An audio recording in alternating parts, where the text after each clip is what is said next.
Silya. Yes, yan yung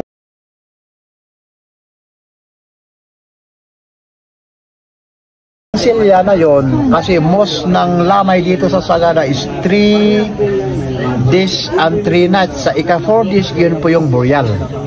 Kaya explain ko yung Silya na yon. Sa ika 3 days ng hapon, doon mo mga ritual master, doon sila papatunayan kung patay talaga yung tao na yan. Sa ika 3 days ng afternoon, kukuha ng isang ritual master ng pagkain at pupunta siyang pakainin yung tao sa kwarto na nakahigaan ng patay na yon. Babangonin niya yung patay. Kung talaga hindi mabangon siya, bago lumabas sa kwarto at isisigaw sa nakilamay na patay talaga yung tao na yon, bago ipapaupo sa silya. Ano yung kuya? Hindi ni-imbalsa mo? Yes sir, wala pong imbalsamon noon. Ginagamit nila yung dahon na may hindi wala dito, kaya hindi ko may pakita sa inyo. Ayan po yung ginagamit ng imbalsamo. Pero sa ngayon, meron na yung imbalsamo na formalin. Formalin. Kahit katabi mo yung patay ngayon na kumakain sa tabi mo, makakain ka. Pero noon, may bako pa. Kaya yun po.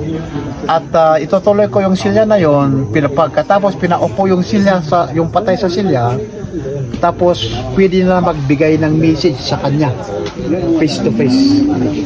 Ritual master po yung magbigay. Kung may gusto ang sabihin mo sa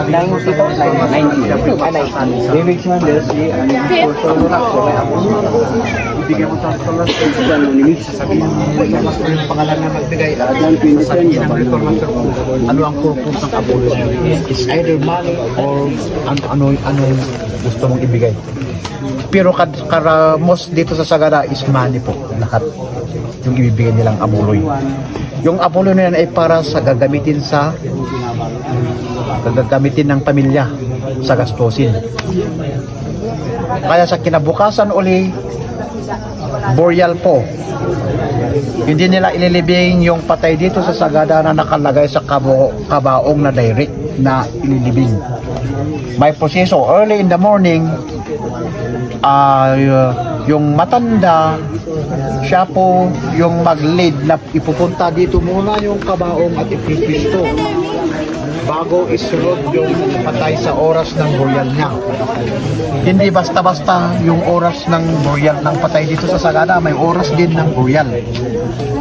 Katulad ng binata, dalaga, yan bata, ayon po sa 10 o'clock AM in the morning. Pero yung mga aged man at woman, yan po yung sa afternoon. Yung may anak na pinakasal, ayon po sa 1 o'clock. Pero yung may anak ka, pero hindi mo pinakasal sila. Kahit may anak ka, pero may asawa, pero hindi mo pinakasal, you are nasa 10 o'clock sa umaga. Then pagkatapos yan, yung ritual, walang church noon, kaya babalkutin pagkatapos yung ritual sa bahay, santo babalkutin ng patay yung patay na dadalhin sa libingan. Pagkatapos yung ritual, kasi ritual yung gagawin nila bago sila ipunta dito. Tapos pagkatapos dadalhin dito, tapos gagawa sila uli ng ritual. Yung ritual na to, pagkatapos yung ritual, yung isang ritual master sisigawan yung mga patay na kukunin yung bagong patay as a friend or as a family. Pagkatapos yan, yung pumunta ditong tao na kilibing, pagkatapos sumigaw yung ritual master, maglaklap sila. That is meant for acceptance. In-accept yung or napatay yung bagong patay as a friend, as a family. Pagkatapos yan, ilan lagay doon sa kabaong na, sa loob. Lagay yung patay, tapos yung kumot ng patay din, tapos yung usual na kumot na ginagamit natin, tapos yung damit, sapatos, or anong ornament, or anong ilalagay mo yung gamit niya nung nabubuhay pa siya, lahat mo ilalagay dito. Pero dito sa libingan na ganito, wala kang mapapansin na libingan ng mayaman at mahirap. Wala kang difference. Madi-determine mo yung mayaman at mahirap sa kanilang damit na ilalagay sa loob ng ritual master sa loob ng kabaong. Katulad tayo, ikaw, namuhay ka noon na mayaman. Hindi kasi, Pag namatay ka, bibigyan ka ng mga ritual master ng damit mayaman, may kulay puding. Pag namatay ka, mahirap ka noon. Pag namatay ka, bibigyan ka ng damit mahirap.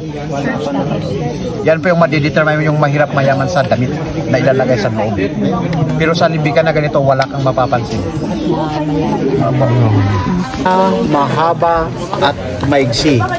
Yung maigsi na yan ay hindi po sila bata.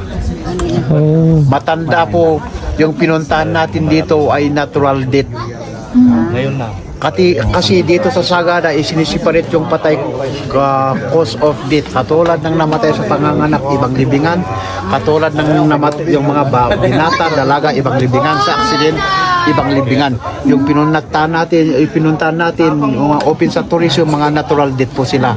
Aged man and woman, 8 years and above. Kaya yung maiksi na yan na ilagay na naka-fetal position, they believe that they came from mother in fetal position and they go back again to mother earth in fetal position. Ayun po yung paniwala nila, kaya maiksi po sila. Kung pumunta ko doon sa Burial Cave, most na coffins doon ay mga maiiksi. Ayun po yung coffins min noon bago dumating yung Amerikano, kaya yung mahaba yan, that is effect of Christianity influence. Yung sa Burial Cave naman, yung itsura ng coffins doon is 12 coffins from the ground until to the top, mga 150 coffins po lahat. Dito, yung nakahang dito is 18 na kabaong lang. Oh. Meron pa sa taas, kuya? Meron pa sa taas? Wala po, sir. Kaya yung pinaka-old dito is from the left. Pag tignan na nakakarap tayo from the left, ito yun po in 1940s.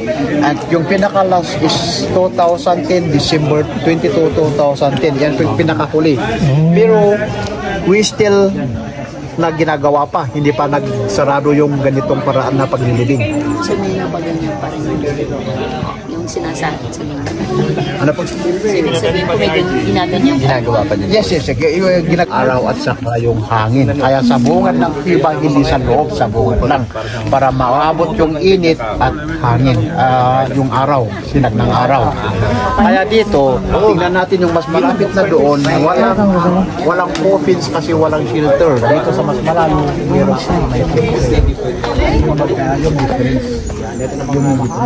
At tingnan natin